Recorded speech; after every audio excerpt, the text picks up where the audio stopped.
What's going on, guys? Welcome to another SHOKY Quickie, and today we're going to be taking a look at something new. Not really that new, because I've had it for a while, and it's also a re-release from Plunderlings. And we get here the nice Plunderlings box. Very purple looking. You can see straight through the mouth there, and it says Plunderlings. On the top it says Plunderlings. I did add the ears because it's whimsical and shit. And come around, you got purple, all the other stuff. Warning, choking hazard. Seriously, don't give it to your kids. And you come to the back, and you got NOMAD TUFF. It's a cool one. I like the NOMAD series. Now that I'm figuring out that there's multiple different types, and NOMADs seem to be my favorite. I've come to the bottom. Looks like Feedums. And it says ages 8+. Hey, I'm right in the middle of that. And also, it's from Lone Coconut LLC. Colors, parts, all the other things, whatever. So, by the way, got it at BBTS. They still have a lot of them in stock, so it looks like they really did stock up again. So, if you're remotely interested, go check out BBTS. You can get pretty much all of the original wave. You just can't get the newest ones, which would be like the weird, like, undersea ones, the fawn and the barbarian-looking guy. Can't get any of those because those are either sold out or on pre-order. And if you go to plunderlings.com, you can get accessory set and or what do they call them, hatchlings, which is little baby bodies for them that you can utilize your spare hands and heads with, which is pretty cool. And I might actually end up getting some of those down the line. We'll see. But that's it for the packaging. And here we have Tuff. Basically, well, he's naked. Let's just be honest here. Hold on, I'm going to turn that light on for all that matters. Yeah, he's a naked purple guy, but he's cute as a button. So they've got the alien-looking, like, black painted eyes with a little bit of markage there. Got little teefies. Someone got outside of the lines. Supposedly these things are hand-painted. I believe it. We do get nice airbrushing inside the ear, along with a bunch of golden earrings on both sides. So basically, they come with, like, as far as I can tell, only a couple different style of heads. One with a bunch of earrings and then one with cuts in the ears. Just depends. Body shape is pretty much exactly the same for all of them. And the only thing that'll change would be if he's wearing pants or a, kind of diapery looking thing, and what kind of belt he's got. Seems to be the only difference between the different types, whether that's a feral, a nomad, or a captain. Those are the three types. I looked these things up. It's pretty cool. But he's a cute little, like, purpley Thanos looking guy. Like I said, he's naked. Airbrushing back here on the elbows, airbrushing there on the knees. They should have done airbrushing on the bottom of the feet, so they were dirty. Nice little pegs there. Black painted fingernails and toenails, all good. This one already came pre-worn in the joints, so I didn't have to wear the paint off there. Paint will scratch, paint will wear off. Be careful. So head is just a ball joint, but he gets plenty of frickin' movement out of it, which is good. Super happy smile. Single joint, shoulder there, can go up and back, scrapage a little bit, it's fine. You do have bicep rotation at the elbow with a single elbow joint, which is fine.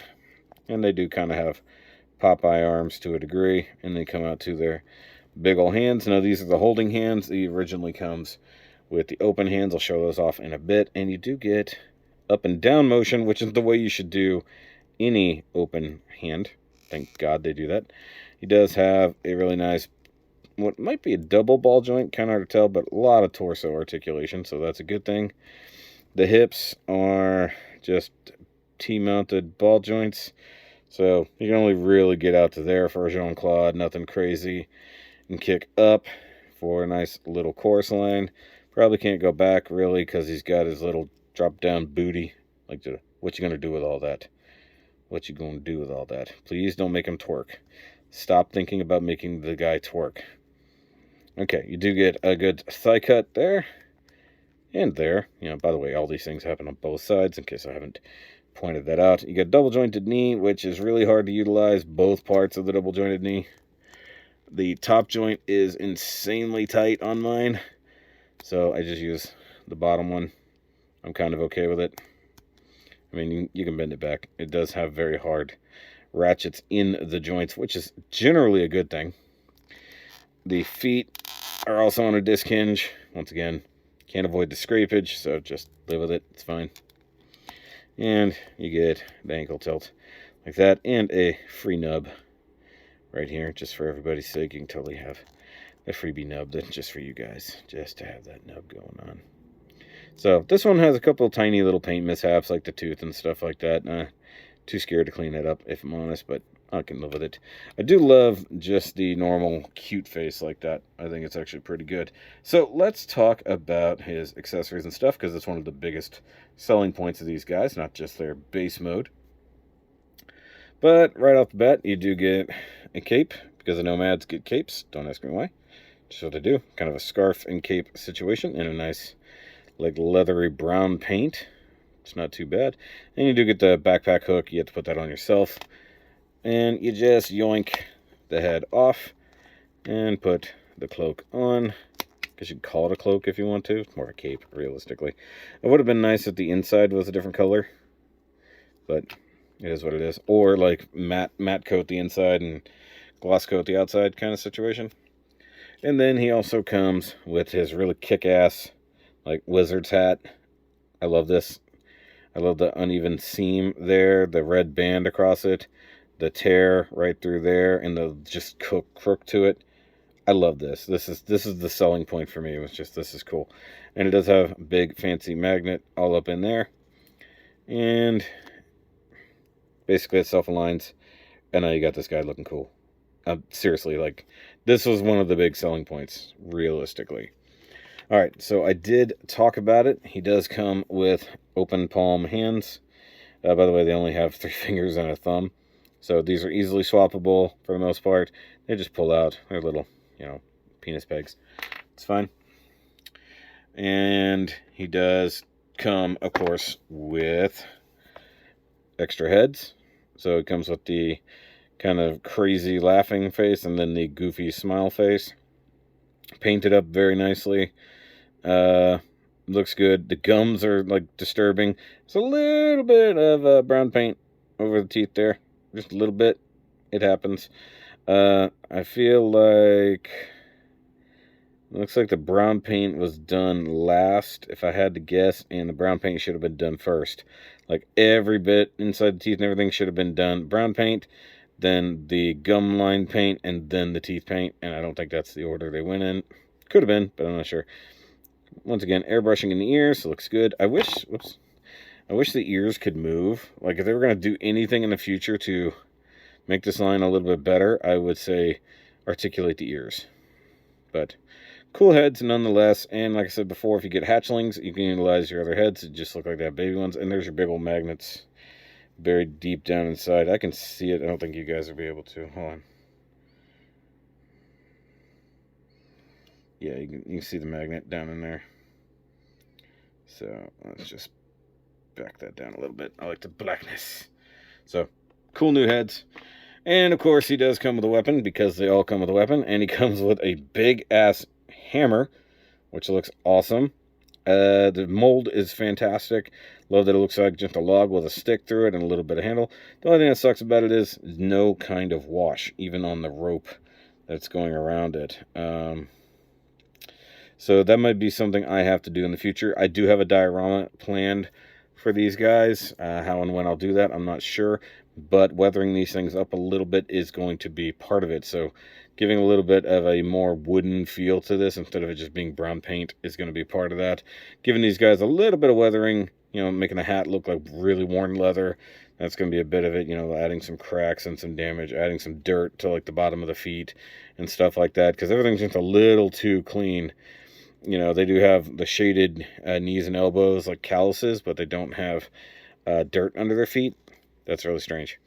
So you can put that in the hand. I did kind of pull the hand open just a little bit so that it wouldn't scrape as much. Once again, this is just paint on paint. Be very careful with it. If you want to, you can get him to hold the grip and then utilize some of your bends. And you can, in fact, get him to two-hand this thing. Just kind of finagle it just right. Utilize that wrist joint, which is pretty much one of my favorite bits of articulation. Now, that was a little bit more rubbing than I wanted, but it's fine. And it's like a cat. It's just a little too much rubbing. So, there he is with his hammer. Make it look kind of threatening. Like, cause that actually looks like split wood. That's a little bit softer. So, like, if I get there, I'm gonna probably carve that a little bit deeper and really weather it up, make it look like something different. You can hold it single-handedly mostly, but you got to make sure he's got a good grip on that, or else he will definitely drop it. The hat does come off kind of easy because it does not affix to the head with anything except for the magnet. So just be careful. But the good thing about that is no real scrapage or paint transfer from that to the other thing. And he does come with a frog, because I guess they all come with frogs. And this one's a very nicely painted red with black eyes. Be cool if it was like a fade to like yellow with some spots, make it look like a tropical frog. Not entirely certain why they like frogs, but it's a thing. Don't know. Now let's go ahead and bring in the previous one. Our other nomad friend, Goyle. I'm a big fan of Goyle. I like Goyle. And I did switch out to the grinning face from the original, like, soft smiling face. But it's still a cool one. It is interesting to see. This one's naked and he's got, like, put together pants. I did order another one today. I was kind of like looking through them and I'm like, let me figure out exactly what I want here, because I know I want another one, and the Plunder Longs and Plunder Strongs aren't anywhere near coming out yet, seemingly, which is what I want to complete the display / collection. So I ordered one more to just kind of throw in the mix and see how it works, and I may order a couple of hatchlings just to mix things up a little bit, and maybe the steel weapons set just for the heck of it. But for size comparison, there's Wally. As you can see, not very big.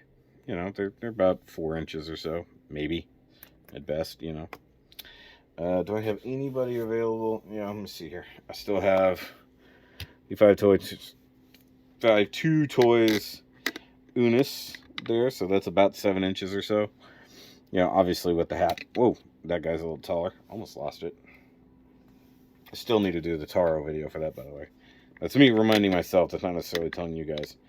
But these little guys, despite having kind of a fixed set of stuff, you can still get a lot of motion. The posability is still really good if your joints actually work. I mean, obviously the knee joints are a little tight, but it is what it is. The only thing I think they need is some weathering. They just look too brand new and clean, considering they live in clearly a tattered and worn out world. Especially when it comes to this weapon, which should have more to it. Like, this should be more bark-like, and then this should be more cut wood-like. It just needs to be dirtier, so I'm probably going to take that on myself, customize these guys a little bit just for the heck of it. And, of course, if you're feeling like it, you can swap their headgear.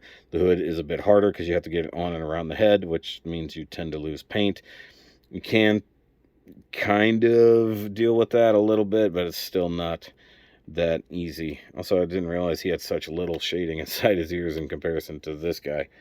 But I love this new one. He's really cool. The hat makes it. I can almost do without the cape, but it still works for me. Not gonna lie. Like, you could almost, like, I guess this much purple would look a little weird on him, realistically, but, still super cool. They are a little expensive, not gonna lie. $40. It's a little much for a small figure, but they're still really good. Like, if they were in the $25 range, something more on par with a normal, like, anything from Hasbro, basically, it would be fantastic at that price. $40 is a little bit much. You do get accessories and everything like that. They are kind of limited, and they are fully painted. That does, that is a little bit different, but, wouldn't hurt even if they were $30. Make it a little bit less. But guys, that's going to be it for this quickie. Make sure you go check out the Goyle review if you haven't. And then stick around, because of course I'll have another one whenever I decide to ship it. I've still got a lot of other action figures to go over, and at least one more robot I have to do. Still playing catch up from Christmas and then the newest boxes. Make sure, if you're not subscribed to this channel, that you do so. And yeah, that's going to be it. I'll catch you guys on the next review. And remember, as always, keep on nerding.